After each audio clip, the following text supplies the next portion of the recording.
Good afternoon, everybody. It's my pleasure to bring you another edition of Hammering It Home, a handyman's narrative. And today it's my pleasure to speak with Victor Ulibarri. He is in Albuquerque, New Mexico. And we're going to just spend some time today asking some questions about his business. He's got some really great thoughts to share with all of you.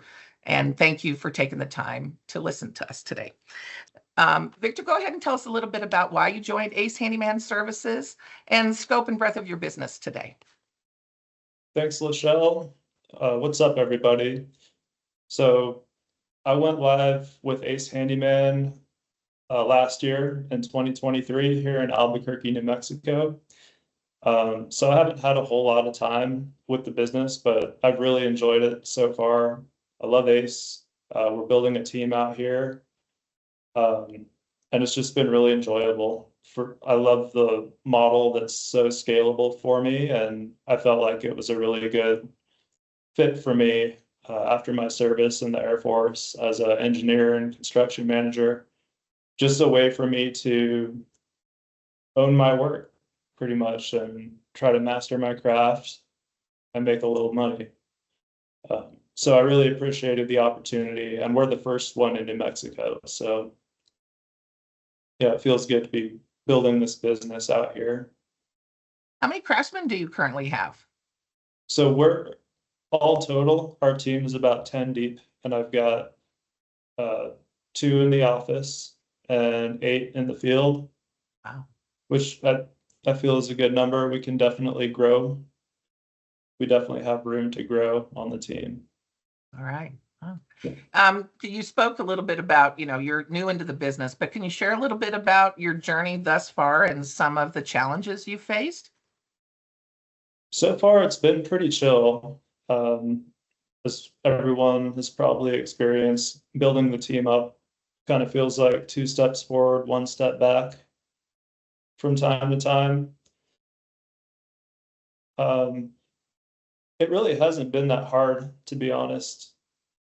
I feel like we are just killing it.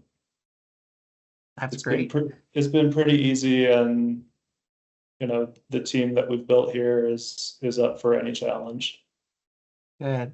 How do you think your service in the Air Force has lended to your business? What has that brought to your business for you? It's lended for sure. That's where I first started learning about construction management. And I got some formal training as a project manager. Other than that, I just kind of absorbed information from contractors that I worked with in Korea and Germany. And yeah, I put it to work every day, and I feel like the work that I did back then is working for me now in my business, and it's helping me and my team. So yeah, team building, honestly, number one for me. That's something that I had to do a lot of as a staff sergeant. Mm-hmm. Good thing about now, I get to choose my team. I don't just get handed troops and have to mold them to do the work. I'm pretty selective who I bring in. So that being one, and my tuition assistance, I've been able to use that and get an MBA, and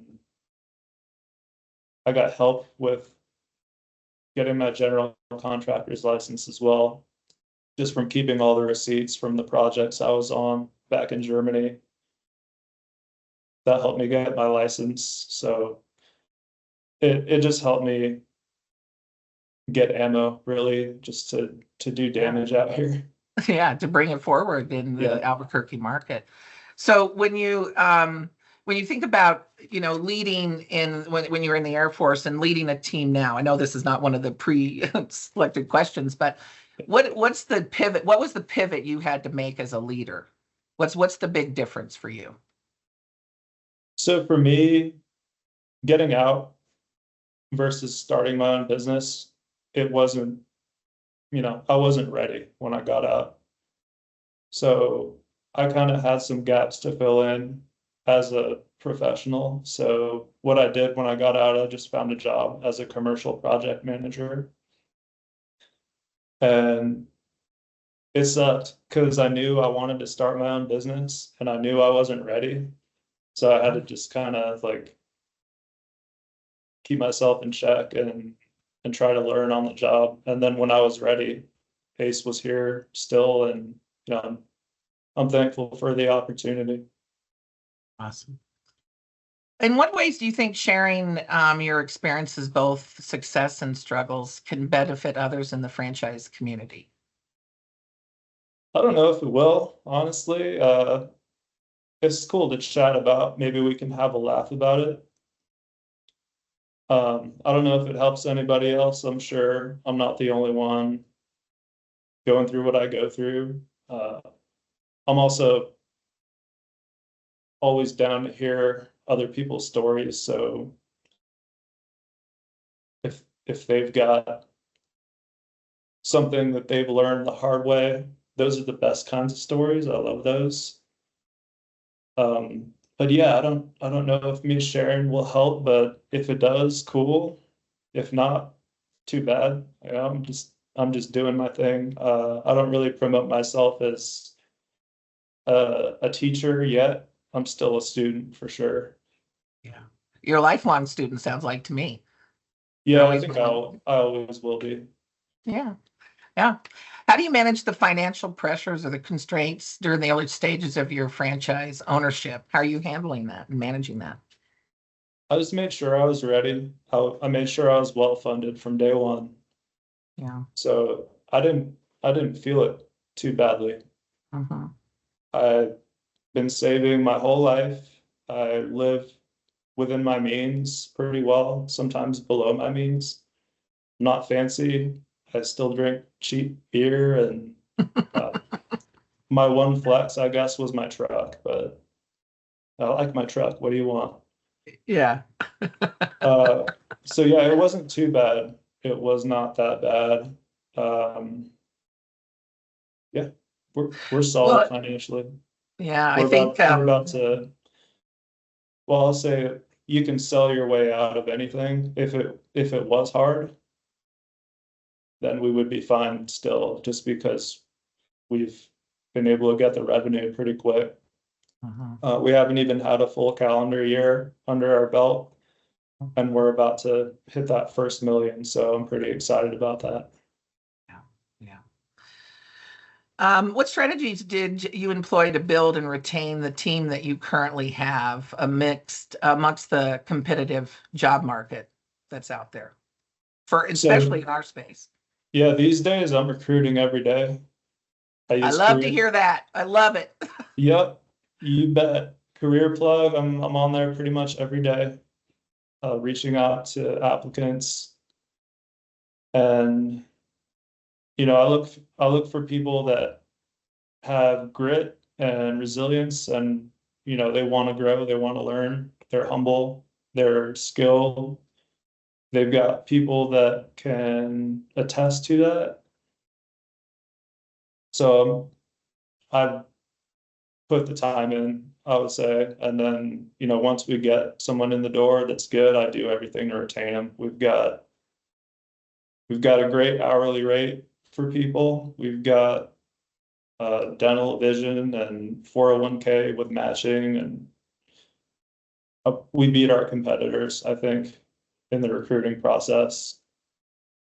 And are you happy that, offering those benefits sometimes, affects profitability in the business? And so are you happy with the current level of profitability in the business and still being able to retain good staff by offering benefits and being competitive in the marketplace?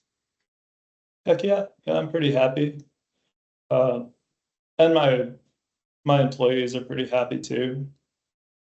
So Good. that definitely helps. We're profitable. Um, we pay attention to our money going out, and we make sure that we're bringing it in and getting the margins right. This also not a question on our sheet, but how has Service Titan helped you with regards to that? Well, it's definitely helping me collect an invoice and being able to track those invoices and accounts receivable, where we were kind of, losing track a little bit here and there, and had our accounts receivable get up there and kind of uncomfortable. So now that we've got Service Titan, we're able to stay on top of it a whole lot better. And we're still pretty new to Service Titan, but I think it's going to help with our cash flow and get that accounts receivable down. Good, good, good. Were there times when you felt overwhelmed or doubted your decision to buy this business? And how did you stay motivated during those times? Yeah, I felt whelmed, you know what I mean? Like sometimes it's heavy, but I never really felt overwhelmed, not for a long time anyway.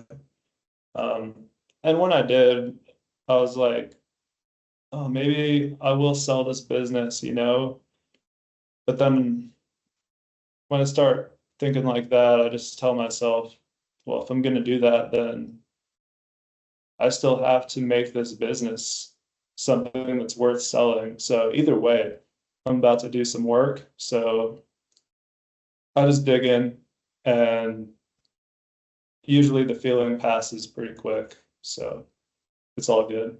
Well, you mentioned earlier that you look for staff that has grit, and that you just mentioned, what that just said to me is that you have grit to make it through when things are, like, oh, I don't want to do this anymore, right? It's about the balance you're seeking. What advice would you give to other franchise owners based on your experience navigating the business so far? So for someone that's thinking of starting this up, Or who's early on, like in their first couple of months. Or you're early on. Yeah. I mean, I hear from a lot of people that are looking for kind of passive income. And if that's what you're looking for, don't look over here, buddy. Like, this is not it if you're looking for passive income. And I take shots at people all the time, kind of joking, but trying to help them as well. I mean, if you're looking for passive income, passive and income don't really go together. If you're a new entrepreneur, you got to be aggressive. If you want to be passive, it's just, take a nap and hope for the best. Wake up and smoke some weed or something. But if you really want income as a new entrepreneur, you got to get after it. And I would also say, if you plan to start up or scale up, don't go out announcing all your plans to everybody for a lot of reasons. Does that mean your competition, or who? A little bit that. I mean, your friends and your employees can quickly become competitors if they want. Oh. So, make your plans, educate yourself quietly, and look for an opportunity where you can get into a advantageous position. For me, it's project management and estimating and team building and selling Ace that I excel at. For other people, it might be different, but it should feel like you've got a clear edge over the other guys. And then once you see that opportunity, just jump on it. Don't sleep on it. Just jump on it like a jungle cat and eat them up. But yeah, be quiet until you're ready to make that move. Stealthy is what I would call that, right? Ninja. Yeah. Make your plans and then attack the market in a way that's very good and beneficial to lots of consumers. Any other things that you would like to share? Any questions that I didn't ask you today, because we're just about wrapped up with all those questions? Anything else that you would like to share about the business with other owners? Well, I would talk to the vets a little bit. And, I've been working with the VA on their vocational rehab is what it's called. And just the narrative around veterans getting employment is so negative. Like, they think so little of us, like we'd be lucky to be working at a Denny's or something. So But, I found that to be completely flip-flopped out here in the real world. If you're a vet looking to start a business, I think you've got a clear advantage over, you know, most people out there. I see a lot of my fellow vets just running circles around people. So don't believe the sob story that it's so hard for vets out here to make money as entrepreneurs or do well in business after their service. It's not true. So we can all do our part to kind of change the narrative there. well, anything I can do to change that narrative, because we have some unbelievable veterans in our network and very proud to have them as part of our business. So thank you for saying that, Victor. I think that means a lot to the folks in this network and anybody else who wants to hear that message for sure. For sure. Appreciate that. Yeah. Thank you for that. You All bet. right, sir. Well, we're going to wrap it up today. Thank you again so much.